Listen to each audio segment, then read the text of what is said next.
People say you can't change your career at 30, that's when you're meant to be settling down. You can't change your career at 35, you should have had it figured out by then.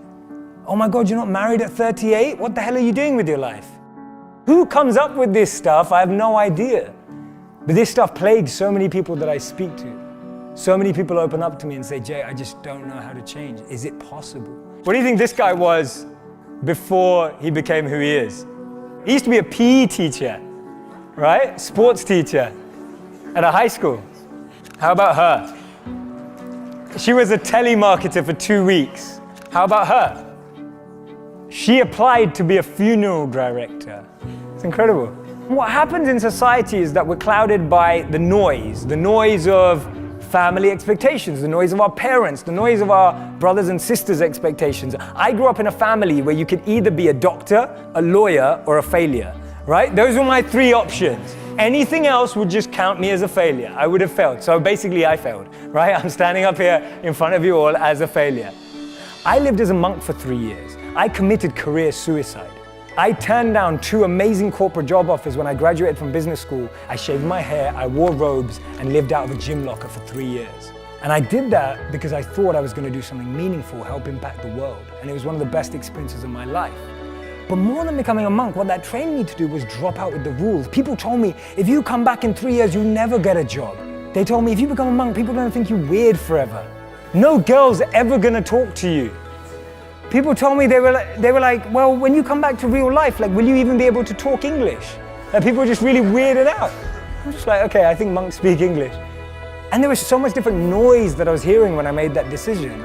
And the funny thing is, from having not been a monk for 4 years now, I'm in one of the most incredible periods of my life that I could ever have asked for. And so much of that is based on the fact that I decided to do something different.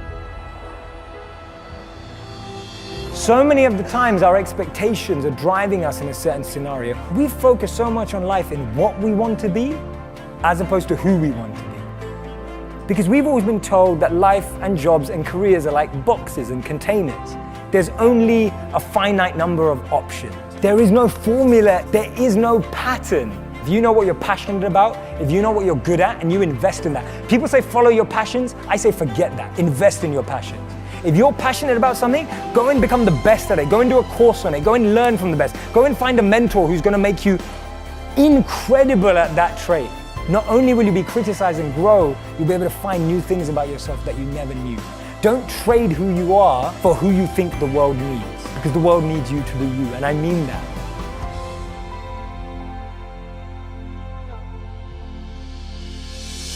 I was a 19-year-old kid, and I was miserable. I was in love with my high school sweetheart. We were that couple that was really annoying. So we went to school together. We signed up for classes together. We shared a U-Haul on the way to school together. We lived in the same dorm together. We walked to class. We walked to breakfast in the morning and walked to class together. I mean, we were just joined at the hip, and we were completely crazy infatuated in love. And then halfway through the first year of college, she discovered beer and other boys on the same night,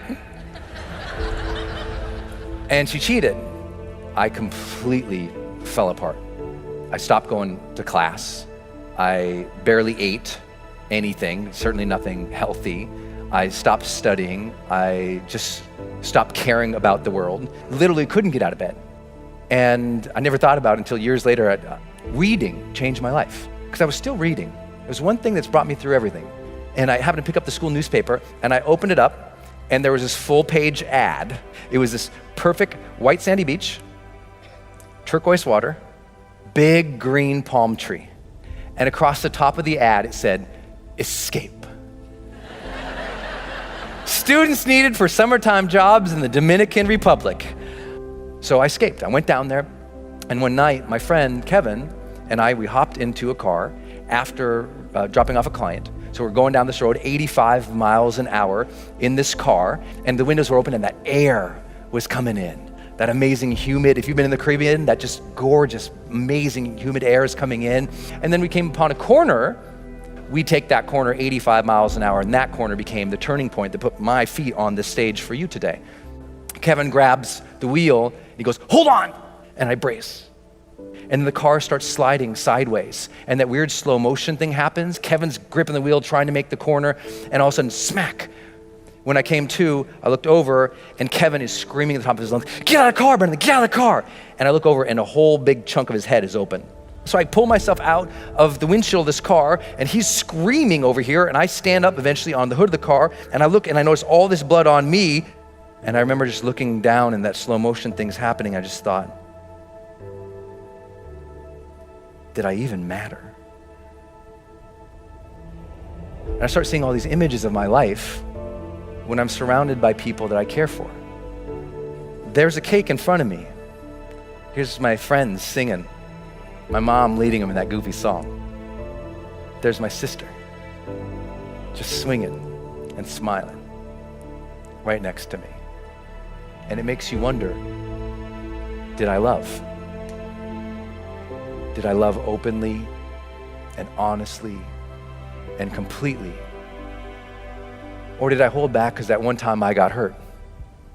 And just as I was about to pass out, I noticed a glint, like a sparkle, something shiny, a reflection in the blood going off the hood of the car, and it made me look up. And there was this bright, big, beautiful moon that night. And I just immediately felt this connection, like I knew I was gonna be okay. And I felt like the big guy upstairs reached down to me and handed me life's golden ticket. He reached down and said, "Here you go, kid. You're still alive. You can still love and matter. But now you know the clock is ticking." Mortality, motivation. I got it as a 19-year-old kid. People say, "Why are you so successful?" I'm like, I got mortality motivation when I was 19. That's a blessing. Most people don't get that till they're 60. Don't worry, Kevin and I, we both survived. See, I'm still here. It's okay. I made it. But the one thing that I took away from that entire thing was that moment and those questions, because I remembered them and I thought about them as I was healing. I was like, what was that about? Why did I feel so unhappy with that moment? Because I thought, in the last moments of life, there must be this transcendence, and I was not happy. And I realized it was because of how I'd been living my life, and I wasn't living to my questions. I knew I got those questions. Did I live? Did I love? Did I matter? And soon as I got that those were the questions I'm gonna evaluate myself with at the end of the life, it gave me the power of what my late mentor, Wayne Dyer, taught, the power of intention. That breath you just took, feel it. What a blessing that is you got that life. What a blessing is you got that breath. That means you still got something inside. You gotta work for it. You gotta contribute for it. You gotta give for it. You gotta lead for it. You gotta love for it, because you still have something not just in you, you're still here for a reason. And now you just gotta earn that blessing. Gives you better sex, increases your good cholesterol, gives you more friends, gives you more meaning, engagement, life satisfaction, and happiness. If you have a purpose-driven life, it adds years to your life. You live longer. Let me share 2 stories with you. Story number 1, we're interviewing one of those school teachers. She says, the first year I taught was heaven. The second year I taught was hell. I had 5 boys that second year, and they were incorrigible. And there was one kid in particular. He was impossible. One day, this kid's in the doorway of the classroom, and he's kicking and moving his arms and making noises, and I lost it. She said, I'm ashamed to say these words, but I walked towards that kid with the intention of kicking him. Thank heavens he got up and ran away. I kept walking. I went to the principal's office. I said, this is it. It's him or me. And the principal took the kid out. She said, I felt terrible. So I went to 2 of my colleagues and poured my heart out. And they said to me, you are not the key to every door. And as she said those words, she burst into tears in the interview. And we waited a long time. And then she looked up and said, I hated that. Those words, you can't be the key to every door. She said, So I decided to become the key to every door. Instead of pushing disruptive kids away, I began to seek them out. I began to bring them into my world. I read every book I could find. I kept notes. I ran experiments. I kept notes on the experiments.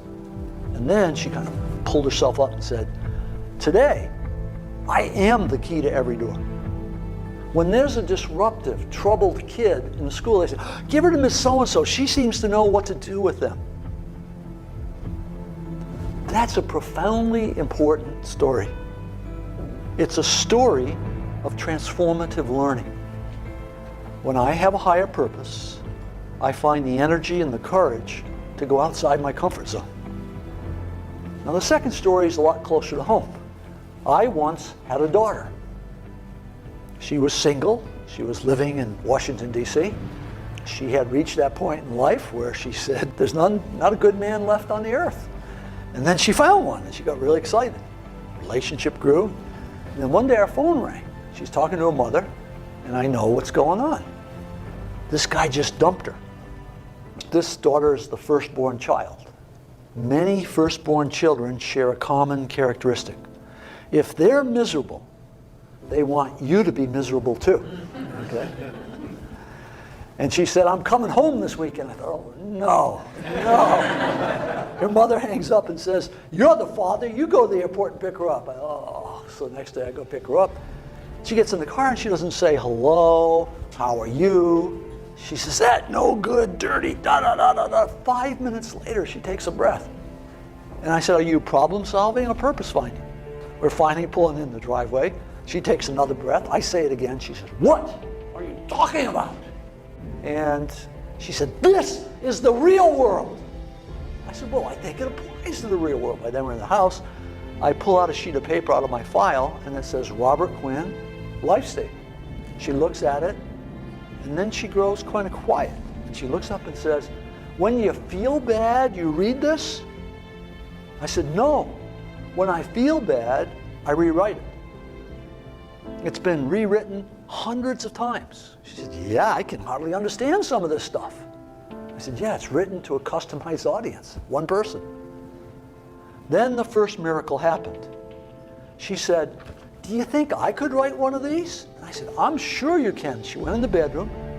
For a day and a half, she worked on her life statement. The miracle was, I did not have to suffer during that day. Right? She got on the plane. She flew home to D.C. A couple days passed. I get an email. She said, he called me. Oh, this will be interesting. And she says, so I wrote him this letter. And I'm reading this letter that she's attached. It's incredibly vulnerable, open, honest. And Mike screamed, grenade out! And jumped on it, and boom! 2 snipers were providing overwatch for the other platoon that were trying to maneuver. And unbeknownst to Mike and those guys, an insurgent had seen where they were firing, had snuck up next to the side of that building, pulled out a hand grenade, pulled it, and threw it up, and that thing came right up, boom, and hit Mike on the chest. Petty Officer Mike Mansour took the entirety of that blast in his face and his chest.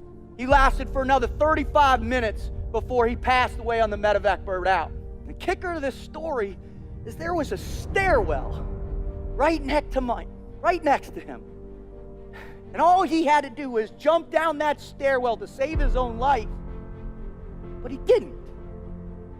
He turned and jumped on the grenade, sacrificing himself so his 2 brothers could both go home and hug their wives, kiss their children, and fight another day. Once you think to yourself, what would you do?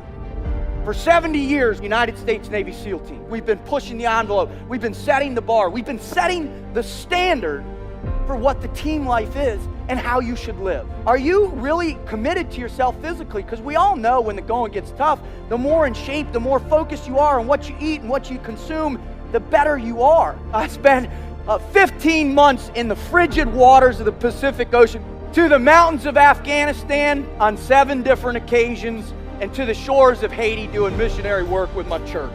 And what I've learned in this incredible journey are a few undeniable truths about what enables us to succeed.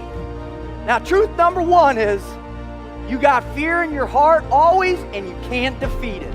Everybody's like, well, that's a bummer. The problem is, ladies and gentlemen, is you're wired for fear, right? It's part of our lives. We have it in what we do for a living, right?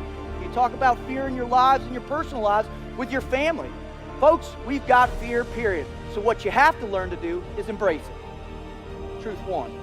The second one is self-confidence is huge. It's important, and you got to forge it every single day.